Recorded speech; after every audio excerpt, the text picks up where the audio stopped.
우리들의 인생의 모습에 있어서 우리가 절대로 바꿀 수 없는 것들이 있어요.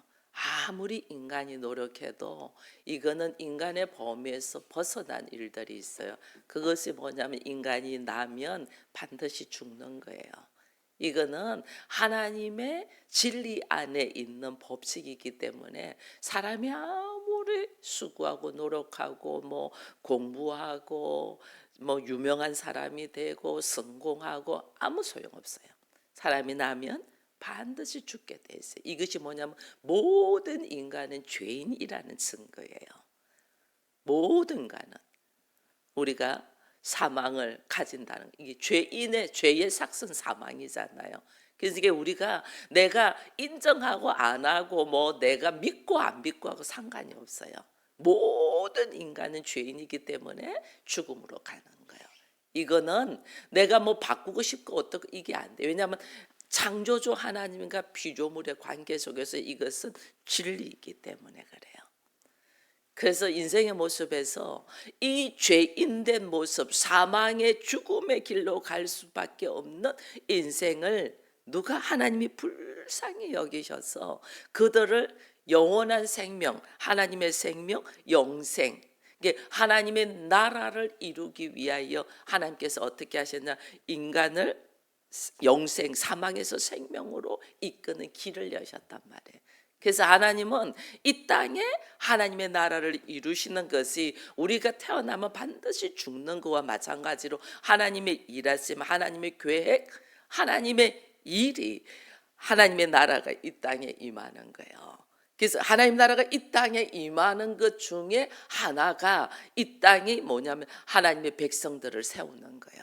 그래서 하나님께서 사망으로 죽음으로 갈 수밖에 없는 죄인들을 유일하게 예수 그리스도의 이름으로 하나님의 백성이 되고 하나님의 나라가 되어 우리가 사망에서 생명을 얻는 길을 열어주신 거예요.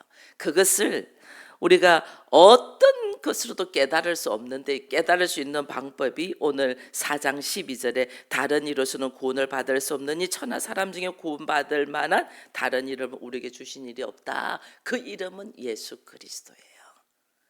그래서 이것이 깨달아지고 이것을 위하여 걸어가는 자가 성령 받은 모습으로서만 걸어갈 수 있어요. 그래서 오늘 여기 본문에 보면 4장에 보면 특별히 제사장들, 성전 맡은 자들, 사두개인들, 대제사장들의 이 문중들, 오늘 이랬잖아요. 6절에 보면 대제사장 안나야 가바 쭉 하면서 대사장들의 문중들이 다 참여하여 이래 돼 있어요. 대제사장들이고 성전 맡은 자들이고 사두개인들은 누구냐면요, 종교 지도자들이에요. 종교 지도자들. 하나님의 말씀을 가르치고 그 말씀 속에서 제사장이라는 것은 사람의 죄를 사하여 그로 하여금 새로운 인생을 살 수 있도록 하는 사람이 제사장이잖아요. 근데 그것도 대제사장들의 문중들이야. 그러니까 종교 지도자 중에서도 특별히 하나님 앞에 선택받은 사람들이라는 거예요. 하나님 앞에 선택받은 사람들, 이들이 지금 사두개인들 이래 돼 있어요. 근데 이들이 오늘 여기 보니까 이런 말을 해요. 2절에 예수 안에 죽은 자의 부활이 있다고 백성을 가르치고 전함을 싫어한다. 왜 싫어할까요? 왜 싫어할까요? 이들이 예수를 못 박았잖아요.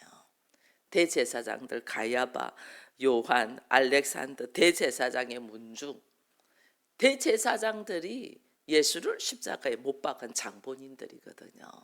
그러니 우리가 예수를 죽였다는 말을 지금 계속 하잖아요. 이 베드로가 이야기하는 거잖아요. 예수 안에서 죽은 자의 부활이 있다는 것을 전하는 것을 싫어하는데 베드로가 하는 말이 들어라. 너희들 들어라. 너희가 십자가에 못 박은 예수를 하나님이 죽은 자 가운데서 살리셔서 나사렛 예수 그리스도의 이름으로 이렇게 된 거예요. 이러니 뭐 얼마나 듣기 싫겠어요. 왜? 우리는 잘한다고 한 행동이거든. 대제사장들이 예수를 보고 율법을 어기고 안식일을 어기고 하나님의 말씀을 어기고 도대체 자기들의 말을 듣지 아니하고 나가고 오히려 자기들을 죄인이라고 이야기를 하고 잘못되었다 이야기하고 회개하라고 독사의 자식들이라 하고 이러니까 너무 듣기 싫은 거죠. 그러니까 내가 잘못된 게 아니라 그가 잘못하고 있다고 생각이 되는 거죠. 그러니까 어떻게 예수를 죽였잖아요. 자기들의 오름으로 예수를 죽였잖아요. 근데 그 예수가 죽은 자 가운데서 살아났다니 이거는 있을 수가 없는 일이잖아요. 죽은 자 가운데서 살아난 자는 아무도 없어. 근데 그 예수가 죽은 자 가운데 살아난 누가 하나님이 그를 살렸다 이래 되니까 우리가 하나님 앞에 성전을 맡은 자고 우리가 하나님 앞에 선택받은 자고 우리가 하나님 앞에 이 선민으로서 택함 받은 자인데 그 우리가 나사렛 예수를 죽였는데 그 예수가 하나님 앞에 살아나셔서 지금 이 역사하고 있다는 이야기를 하니까 너무너무 듣기 싫은 거죠. 너무너무 우리의 오름, 우리의 잘못한 행동들이 잘못이라고 생각조차도 안 하는 거죠. 잘못이라는 생각을 딱 하게 되면 회개의 자리에 나오겠죠. 지금 나의 행동과 나의 한 것이 나는 나의 상황에서 최선을 다했고 잘했다고 생각을 하기 때문에 이것이 어떤 죄를 짓는다는 걸 모르는 거예요. 듣기 싫어. 그냥 죽이고 싶어.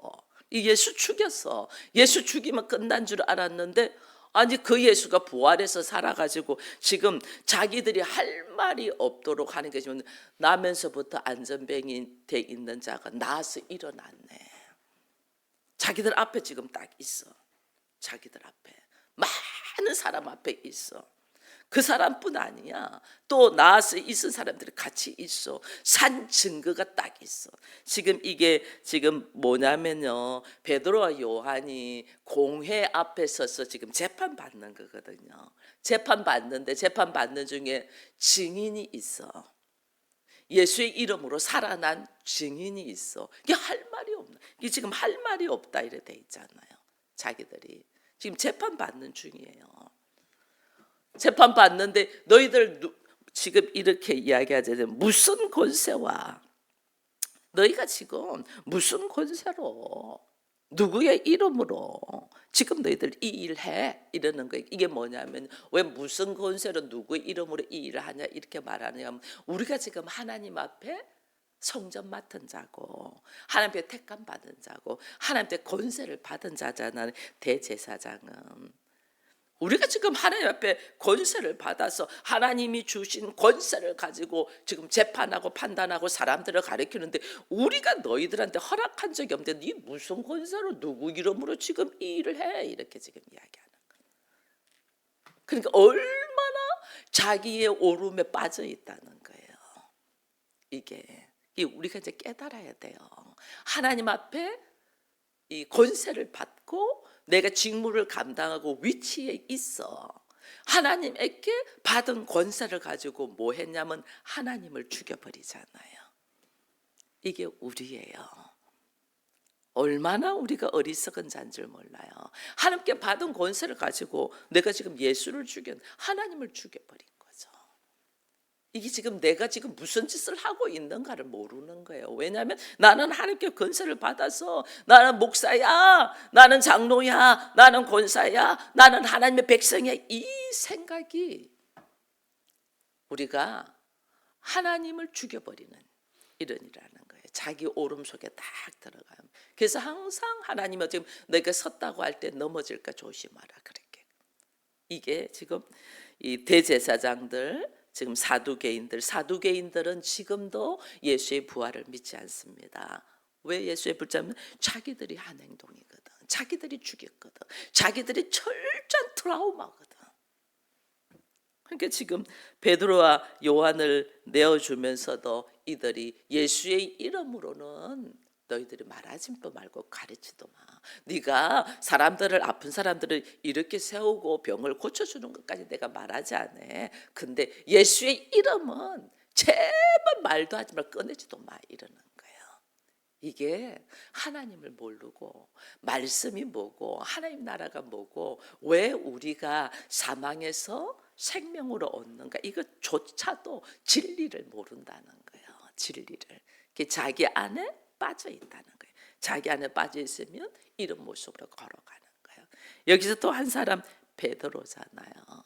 여러분 우리가 베드로는 잘 알아요. 왜? 베드로는 예수님을 3번 부인하고 말할 수 없도록 예수를 저주하고 도망갔던 사람이에요. 그게 어디에서 했냐? 대제사장들의 공회에서. 지금 하나님이요, 이게 이제 우리가 이제 깨달아야 되는 게 있어요. 내가 잘못하고 실수했던 현장, 그죠? 예수님이 재판받고 있는 대제사장들의 그 공회에서 예수님이 재판받는데 작은 계집애가 한 명이 베드로 보고 이것도 같은 당이다 할 때 아니야 나는 저를 몰라다 저주했던 잘못했던 장소잖아요. 그 잘못했던 대제사장들의 공회 앞에 베드로가 다시 있었어요. 지금은 그때는 예수님이 재판받을 때, 지금은 내가 재판받도록 똑같은 상황을 똑같은 문제를 만들어 놨어요. 이게 이제 우리 깨달아야 돼요. 내가 한번 실수하고 넘어지고 깨졌던 자리를 내가 은혜 받고 내가 하나님 앞에 감사하고 내가 이제 성령으로 말미암아 무슨 일을 할 때에 지금 성령 받아가지고 복음을 전가하고 아픈 사람을 살려내고 막 그렇게 했거든요. 그랬는데 베드로가 어디에 서 있냐면 대제사장들의 재판 앞에 공회 앞에 서 있다니까요. 우리가 알아야 돼요. 하나님이 네가 그때 잘못하고 저지르고 실수했던 그 자리에 네가 은혜 받고 성령 받고 말씀으로 섰다고 했을 때 다시 그 자리에 딱 세운단 말이에요.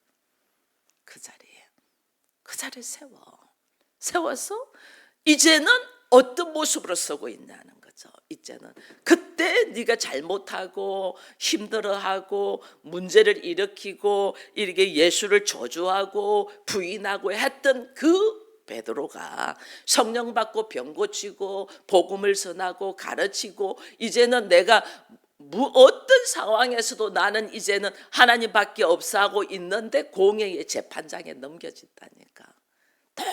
똑같은 상황을 만들어. 하나님은 내가 진짜 하나님 앞에 변화되었냐, 이제는 내가 어떤 모습으로 말을 하는. 이 베드로가 이제는 어떤 모습이에요? 담대하게 이야기하잖아요. 담대하게 과거의 실수를 되풀이하지 않는다는 거예요. 과거의 실수를 담대하게 이야기하면서 사도들을 가운데 세우고 너희가 무슨 것에 누구 이름이 이 일을 행하냐게 베드로가 성령이 충만할 때 관리들과 제사 장로들아 들어라. 얼마나 담대해요. 작은 계집종 하나가 너도 예수 도당이다 하니까 아니야 하면서 나는 그를 몰라. 저주했던 그 나약한 베드로가 철저하게 하나님 앞에 회개하여 성령을 받고, 그게 지금 사도행전 2장 38절이잖아요. 너희가 회개하여 세례를 받고, 세례를 받는다는 것은 예수가 나의 주인입니다는 뜻이잖아요. 예수가 나의 주인입니다. 예수가 나의 왕입니다. 당신이 나의 주인이고 당신이 나의 왕이고 나는 당신의 가르침대로 살겠습니다는 고백 속에서 하나님은 뭐냐면 성령의 선물, 죄사함, 너희의 그동안에 잘못했던 모든 죄사함을 받고 성령을 선물로 준, 그 성령을 선물로 통해서 이제는 그가 이야기해, 우리가 병자를 고친 착한 일로 너희가 이야기한다면 이스라엘 백성들아 들어라 하면서 뭐래요? 너희가 예수를 십자가에 못 박혀 죽였다. 딱 이런 이야기하잖아. 막 그 많은 사람들 앞에서 너희가 예수를 십자가에 죽였다. 그런데 너희가 죽인 그 예수를 하나님이 다시 살리셨어. 살아난 예수의 이름으로 내가 이들을 일으켰어. 내가 한 것이 아니고 너희는 예수를 죽였지만은 예수는 지금도 살아나셔서 우리를 통하여 일하셔. 내가 한 것이 아니고 나사렛 예수의 이름으로 이 사람이 살아난 거야. 예수가 살아생전에 많은 병자들을 고쳤던 것처럼 지금도 병자들을 고치고 있어. 이것이 우리의 산 증거야 하는 이야기를 하죠. 이게요, 나를 드러내지 않잖아요. 내가 고쳤어 이게 아니에요. 누가 고쳤나? 나사렛 예수. 너희가 죽인 그 예수를 하나님이 살리셔서 지금도 병자들을 고치고 있어. 나사렛 예수의 이름을 딱 증거하잖아요. 이게 지금요, 하나님이 베드로를 왜 똑같은 대제사장의 공회에 세웠을까? 이거는요, 나를 회복시키는 거예요. 과거에 예수를 부인하고 저주했던 그 말할 수 없는 아픔이 있잖아요. 고통이 있잖아요. 그 고통을 하나님 어떻게 이제는 성령을 통하여 베드로를 완전 회복시켜서 거기서 노임받게 하는 거예요. 그래서 하나님은 똑같은 일을 또 반복시킨단 말이에요. 왜? 내가 이제 말씀에 의지하여 성령으로 말미암아 그 일에서 정말 노임받고 죄사함을 얻어서 이제는 새로운 모습으로 회복되어 있는 것을 어떻게 나로 하여금 확증, 똑같은 일을 반복시킨단 말이에요. 이걸 우리는 모르고 여전히 자기 수준, 자기 생각, 자기 방법을 하는, 여전히. 그래서 오늘 이 베드로의 모습과 사두개인의 모습을 통해서 우리는 하나님의 나라와 하나님의 일하심은 내가 하는 게 아니고 하나님이 하셔요. 하나님 하시는데 하나님은 왜 그 일을 나에게 위임하냐? 나를 회복시키기 위함이에요. 나를 세우기 위함. 나를 어떻게?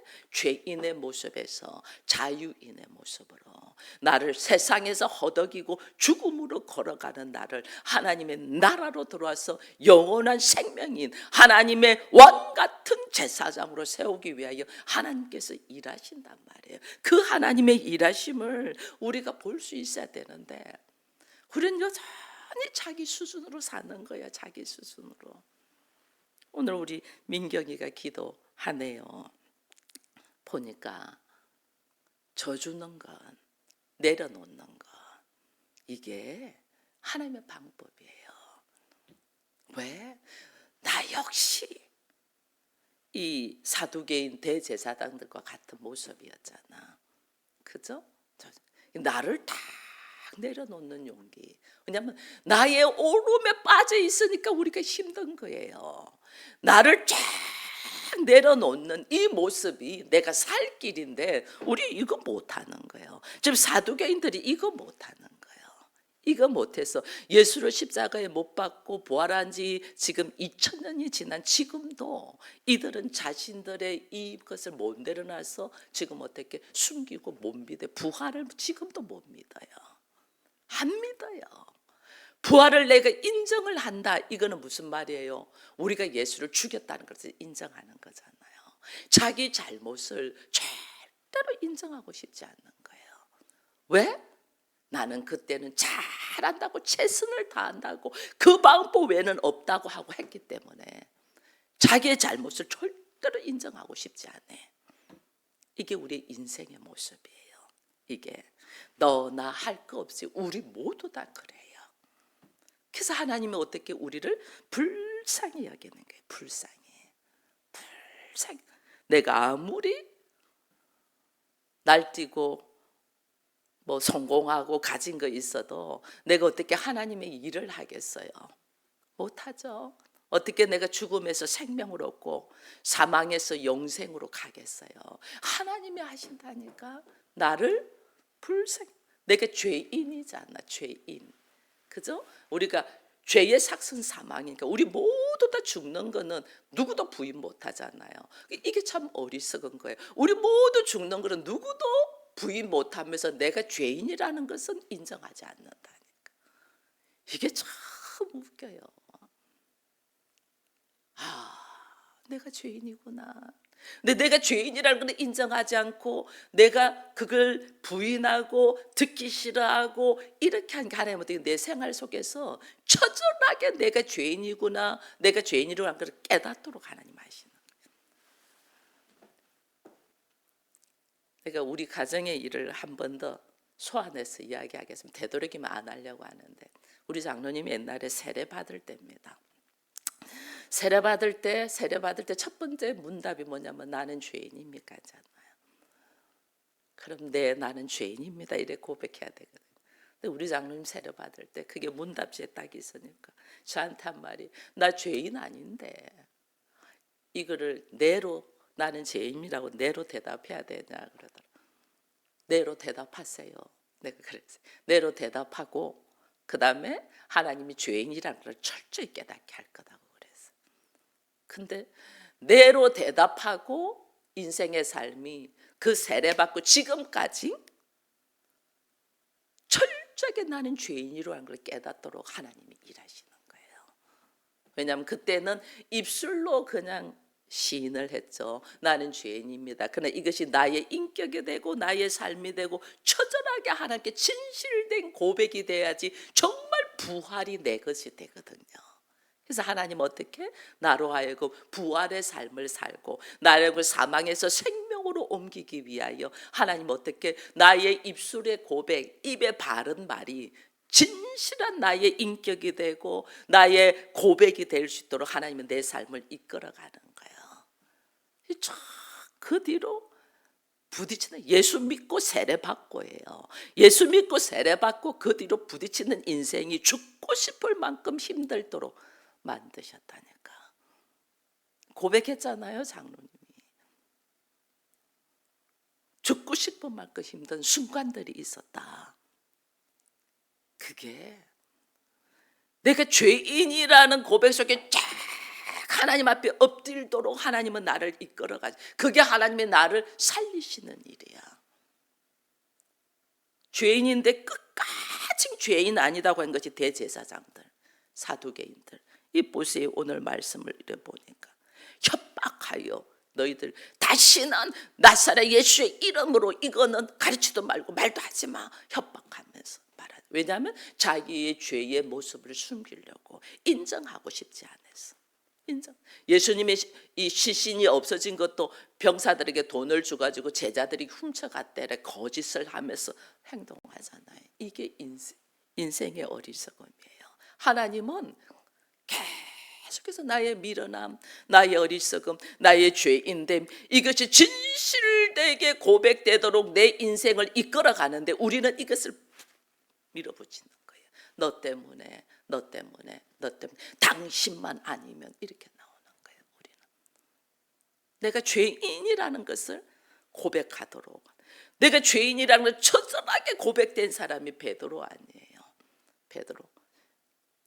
이 지금 이것을 고백하고 회개한 자와, 내가 죄인된 이 모습을 회개한 자와 회개하지 않은 자의 이 차이점이 지금 사도행전 4장에서 나오는 거예요. 베드로도 예수님을 3번이나 부인했어요. 잘못했어요. 그 얼마나 잘못한 일이 많은지 몰라요. 그 기질 때문에. 근데 하나님께서 한 번 더, 예수님이 마지막에 십자가를 지기 전에 네가 나를 3번 부인할 거야. 닭이 2번 울기 전에. 닭이 울어도 뭐 부인하면서 그 예수님의 말씀에 귀담아 듣지도 않았어요. 근데 닭이 딱 울고 자기가 3번을 부인을 하고 닭이 딱 우는 순간에 주의 말씀이 생각이 났어. 주의 말씀이 생각이 나서 밖에 나가서 통곡을 하며 회개의 자리에 선 거예요. 말씀이 생각나서. 이게요, 말씀이 생각나는 것이 은혜예요. 말씀이 생각나서 철저하게 자기 오름으로 있을 때는 이 대제사장들 같이, 사두개인들 같이 자기의 잘못된 것을 숨기기 위하여 사람을 협박하고 돈을 쓰고 막 해서 끝까지 자기의 잘못을 숨기려고 하잖아요. 이것이 죽을 길이야. 나는 원래 죄인이야. 나는 죽음으로 밖에 갈 수 없는 죄인이야. 이것을 우리가 몰라요. 왜 모르냐면 우리는 나면서부터 뱃속에서 모태에서부터 내가 왕이야, 내가 하나님이야 이렇게 태어나거든요. 우리는 처음 내가 하나님 같이 내가 왕이야, 내가 하나님이야, 내 인생 내 것이야, 내 마음대로 살까 이러고 태어나거든요. 그렇기 때문에 내가 죄인이란 걸 고백하겠어요? 안 하죠. 근데 하나님 앞에 내가 죄인입니다라는 고백이 일어난다는 것이 이것이 입술로만 아니야. 입술로 우리 장로님 나는 죄인입니다 했댔잖아요. 입술로만이고 내 인격이 되고 내 삶의 처절한 나의 죄인됨을 하나님은 내 인생의 전반적으로 그걸 깨닫게 하는 거예요. 철저히 깨닫게 하는 거예요. 그래서 그때 두 손 들고 주님 앞에 두 손 들고 주님 앞에 쫙 하나님 나의 죄인됨을 이것을 딱 깨달을 때 어떻게 해요? 죄사함을 받아라. 이때 성령의 역사. 그러니까 이 지금 베드로가 얼마나 담대해요. 놀래서 숨어서 도망갔던 베드로가 너희가 죽긴 예수 딱 이러잖아요. 이거 들으면 뭐 말할 수도 없잖아요. 그거 숨기고 싶은 자기들의 가장 컴플렉스가 있는 것들을 다 찌르면 이거는 뭐 전쟁이 일어나죠. 근데도 담대하게 해야 돼. 너희가 죽인 나사렛 예수를 하나님이 살리셨어. 그 예수의 이름이 오늘 그 예수가 살아계셔서 예수의 이름으로 이 병자를 고쳤다. 그 이야기를 담대하게 하니까 위협하여 내가 너희한테 말하는데 예수의 이름은 절대로 말하지 말고 가르치도 마. 이게 인생이에요. 여러분 우리에게도 내가 담대하게 예수의 이름 나가면 절대 그 예수 이름 좀 이야기하지 마 이렇게 이야기해요. 내가요 이 소리를 다른 사람들 듣는다 위협하면서 당신 만약에 교회 나가고 예수 이름으로 말하면 나하고 이제 끝이야. 뭐 생활비 안 줄 거야. 뭐 별소리 다 할 거예요. 그 소리를 들을 때에 내가 담대하게 예수 이름을 증거하고 그 말에 요동되지 않냐고 쫙 나갈 때 아 내가 성령의 모습으로 새롭게 되었구나 라는 걸 깨달아야 돼요. 오늘 하나님은 우리에게 이 사도행전의 역사 속에서 베드로가 어떻게 회복되며 베드로가 어떻게 그 죄악의 모습에서 회복돼서 성령으로 담대하게 주의 말씀을 증거하고 있는 모습과 함께 대제사장은 위치가 있고 사회적인 이 지위가 있고 이 가지고 있는 기득권자잖아요. 오히려 이 기득권자들이 오히려 자기를 인정하지 못하고 여전히 제약 속에서 자기의 행동을 숨기려고 별의별 방법을 다 쓰고 있는 이 모습을 보면서 나는 어떤 모습으로 살 것인가? 하나님의 사람으로 죄인됨을 인정하며 죄사함의 은혜와 함께 성령의 역사로 담대하게 하나님의 나라를 선포하며 살 것이냐? 아니면 여전히 세상의 기득권 세상의 힘을 가지고 내가 지금도 몸살이며 살고 있나? 이 모습을 보면서 우리를 향하신 하나님의 뜻하심 안에 찬양이 넘치기를 축원드립니다.